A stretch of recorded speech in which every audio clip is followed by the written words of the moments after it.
Hello everyone, welcome to another speedrun game with the white pieces against Macro Boy. Rated 1576, we get a Philidor, and we're going to just put two pawns in the center, blow things up, and he takes the pawn. We take back, he plays g6, getting ready to Fianchetto. It's interesting. I'm going to develop in anticipation of the pressure on the dark squares as he continues. I'm just going to do a very simple, well, maybe I should be aggressive.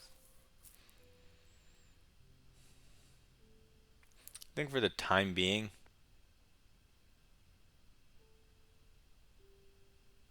so many ways to play this. Okay, for the time being, let's just go bishop e2, simple development. Let's be modest, let's castle. And let's prepare this attack on the Fianchetto structure, like when they play the peer to the modern. We put our bishop here, our queen here, our pawn here, and we storm him if he castles that way.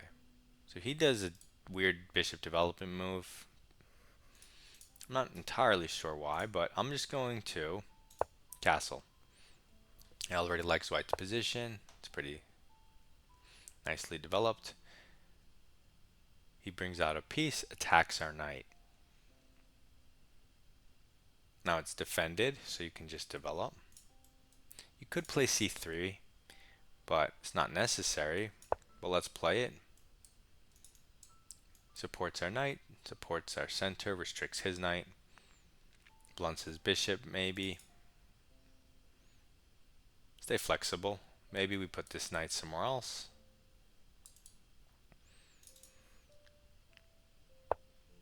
He just brings out his knight. Maybe he prepares castling. He's threatening our central pawn. He's also blocking his own bishop. So we can develop and defend at the same time. And he does castle. So we can maybe go with our plan from before about creating a battery.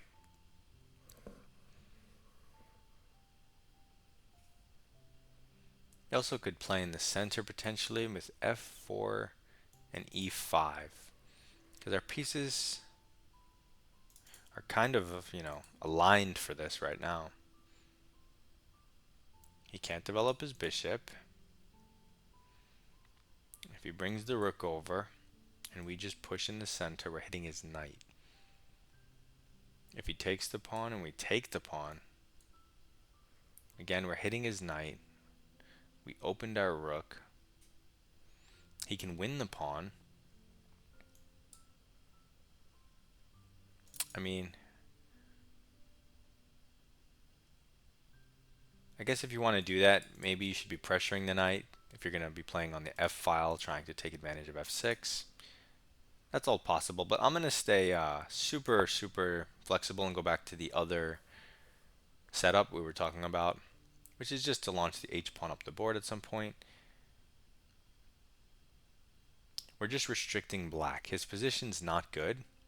He doesn't have space. He needs to contest our e4 pawn with d5 at some point, or f5, I guess. So he moves his knight. It's going nowhere. Maybe, I don't know what he's doing, but okay, it's not going anywhere. Now our knight here is misplaced. We could challenge his best placed piece in the center, and by best place, I'm being liberal because I'm only saying that because it's in the center. It's not actually doing much. But this knight is kind of in the way of our harmony. So by taking it off the board, I feel like we're more coordinated, more harmonious with queen d2 coming. It was blocking lots of things, and also our bishop can't be, it has to be better on c4 than inside the pawn chain. He plays c5, but that creates a gaping light square holes around this pawn structure. And we have to move our knight. Instead of retreating, it makes sense to target the newly created weakness on d6. However, if he trades, you then won't have a knight to plant in the center ever. So there's that.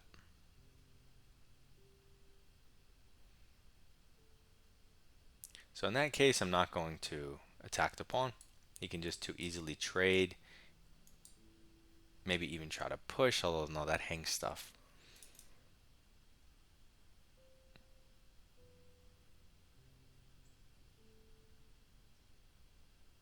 Uh, hmm.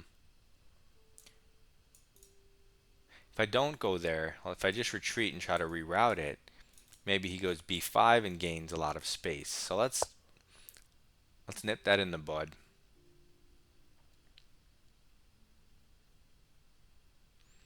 We have kind of positional control. His knight can't really do anything. His bishop can't do anything. We have an advantage on the d file because of his pawn structure and ours. Our light squares don't block our bishop. It's nice. We have easy prospects with lifting the rooks up, doubling, tripling, whatever we want. Okay, he doesn't take the knight, but isn't this pawn double hit? Knight and queen?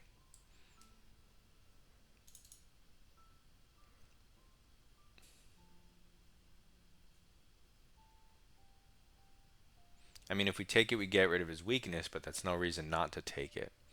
We'll be up a pawn. I think maybe we even involved the queen trade.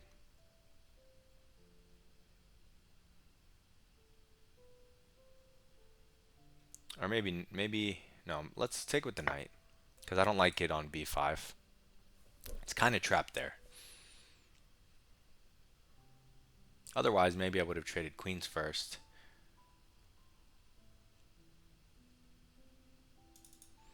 In this scenario, it should be extremely annoying on this square. He can't dislodge it except with backwards knight move.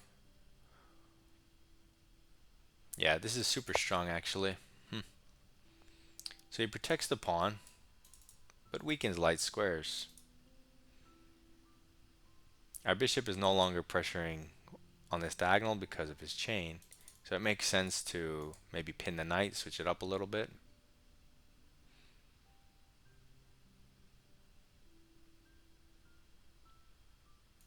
Let's give that a go. Improve one of our pieces. You could have also maybe developed a new piece. But at some point the rooks are going to migrate to the d file, whether you like it or not. So I'd rather play with the minors and make sure they're in good spots. Okay, so he pressures the knight because there's a pin. You have to watch out. There's this e5 move. Queen takes, rook over.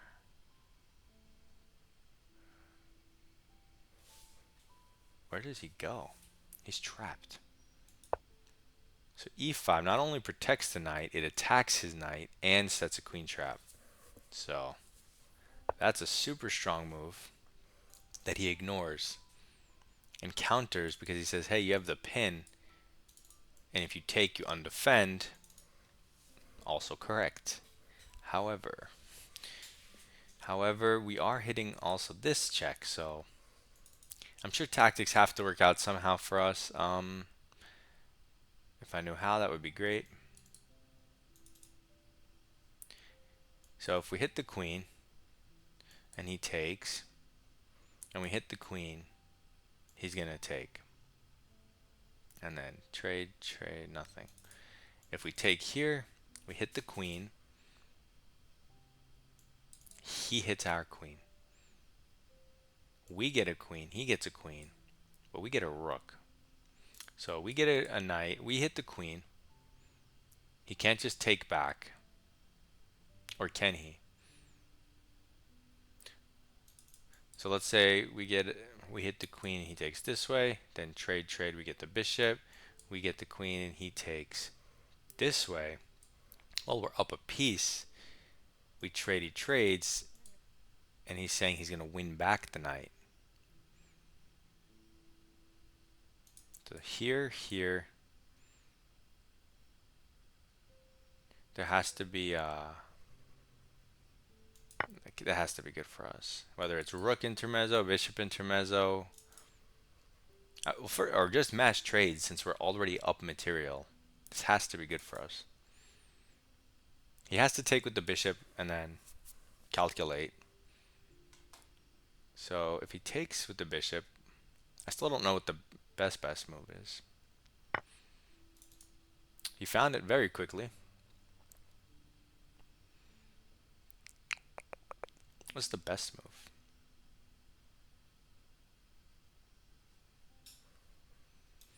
I'm going to take the pawn with check. Looks interesting. If he got a piece, yeah. He goes there, but that's just an interesting check. He has to block with the bishop.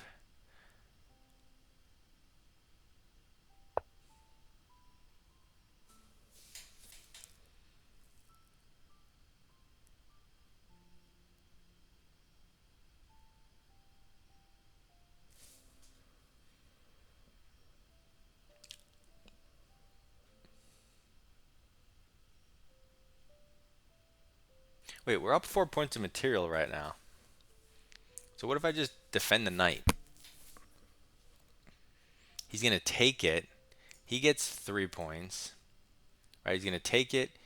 He can't take it. Yeah, what if we just defend the knight? Everything's defended and we're up 4 points.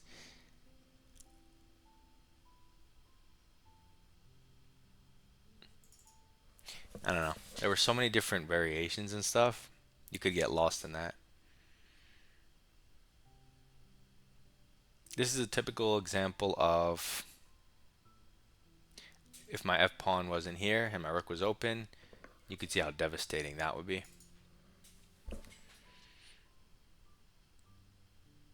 I don't know what his move is though.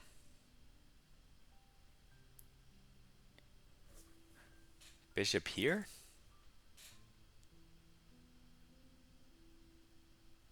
But then I pin it. But then he takes the knight. Then I take the bishop. Then he takes the rook. Then I take the rook. And he takes... what are these lines? This is what happens when the position's open. There's just too much tactical... too many resources. And you would want a lot of time on your clock, like an over-the-board game, to calculate. You don't want to do it in a 10-minute game because you can spend 10 minutes on one move. So he takes the knight, which pins his queen. So that's wrong because it comes with check. He probably thought he can take the bishop, yeah, and get 2 pieces for the rook. But he was calculating well for a while, and then eventually we put too much pressure on his brain and it exploded. So we tried to go into Rui, but he plays a Philidor with this move order. Not the move order we recommend, right? He takes, we take back, even game. Development and center. Development and king safety. King safety and development. This is center and restriction. But turn on the engine, you probably just... Oh, they want you to even go in the Maroxy setup with c4, along with a bunch of other moves. So I thought about it, didn't want to do it, so I went c3. Development and center. It's just an even game from both sides. Practically, it's probably easier to play from white because of our space advantage. And I wonder if, yeah. So it felt very natural here to go f4 e5. I just don't know what, like what happens. This is just more complicated in general. Takes, takes. Now what if he doesn't take in, I don't know, rookie ones? We defend. They still want him to take so he can play d5 because of this loose bishop. Yeah, it looked a little loose. I wanted to be a little more solid before I did it, even though I knew it was probably a move. Let's turn this off. So what did we do? Oh yeah, we stayed flexible, and we'll outplay him with a much more solid structure. Okay, we improve a piece. We're not going to actually take them, because then that gives him a strong central pawn, helps him equalize a lot easier. But I will leave it here until he takes me. Maybe it will provoke a weird pawn move. Who knows? But he takes. And now we have to move our knight somewhere. Wait, so they're saying he can play this immediately, which is what the reason I didn't want to go to b6. But if he plays it immediately to liquidate the weakness, you have to take with the pawn.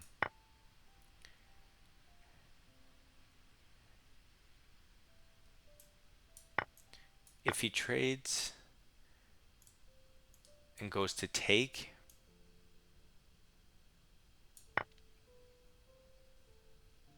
he's losing the c pawn. So if he just defends the c pawn, then I defend my pawn. Yeah, I mean, it's just a normal game. White's a little light's +1, whatever. Yeah, so basically he gives up the pawn where we get the +1, but it frees up space for him to play, which is a strategy to you just get rid of your weakness, because if anything, it'll help your position. Sure, you'll be worse, but you'll have an easier game. So that's what they wanted from him, and it's the reason I didn't want to do it. But I thought it also hangs stuff, and you're better, and that's the case. So here we're +3.3. And I could have taken with the queen, which is what my first thought was. It's what the engine wants. I figured if he didn't trade, my knight is in a weird spot. But I guess if he doesn't trade, you can double with rooks maybe. This pawn's hanging. He kicks your knight. Where's your knight go? Back in the center. I guess it all works move by move. But whatever, we take with the knight. And it's still a free pawn. Our knight's still in the center where they wanted to put it anyway. So what's his best move here? b6. Oh, I guess in this line he saves the c pawn. It shouldn't really matter. It shouldn't affect the game. You should win either way. Now we try to improve a piece. It's because he played b6, which ruins its effectiveness. It says this is a blunder at +5. Oh yeah, because of our very strong find e5, noticing that it traps the queen. So excellent move. He doesn't fall for it. What's our best move here? It says +5. So rook e1 and e takes f. One's +5. You know, they're both in the +4s. So they're both the top two moves. Rook e1 is strong because it prepares everything. And it's kind of obvious. But I'm pretty sure I took this because I was convinced it was good, a good forcing move. And it is. His best move is to play bishop takes, which he found. My best move is not to do that. It says I have one mistake in the game, and this is it. Oh yeah, because all you have to do is defend the knight, which I came to that conclusion after. First, I threw this in, which has to destabilize your position a little bit, because now you're tethering too many things to each other. The knight protects the bishop, the queen protects the knight. All he has to do is kick one thing and everything falls. So although you're still completely winning, I do see how this move is very unnecessary if you have this simple bishop f4. We throw it in, he moves the king, we throw in this check, which doesn't actually do anything, and then we go to bishop f4. And now we have the same scenario, only we have this kind of loose bishop in his territory when it could have been on our side. Okay, I thought he had to go here. I'm curious what the sequence is if he goes here. Okay, we take, he takes, and our move. Knight c4, hitting his queen. If he takes our queen, we take his queen, defending the bishop. That's how you get out of it. Smart. But he didn't do that. He took the wrong piece and collapsed immediately. Okay, so a very good game. A nice Philidor that led into a simple, this structure we always use against fianchettos, whether it's the Dragon Sicilian or the Pirts. We follow the same ideas to keep it easy to remember and consistent. And then we just end up one or two pawns by controlling the d file a little better positionally. And we find some strong e5 move to close out the game. Hopefully this helps you in your chess, move by move, trying to create some type of verbal, logical train of thought that we follow. Good luck and goodbye.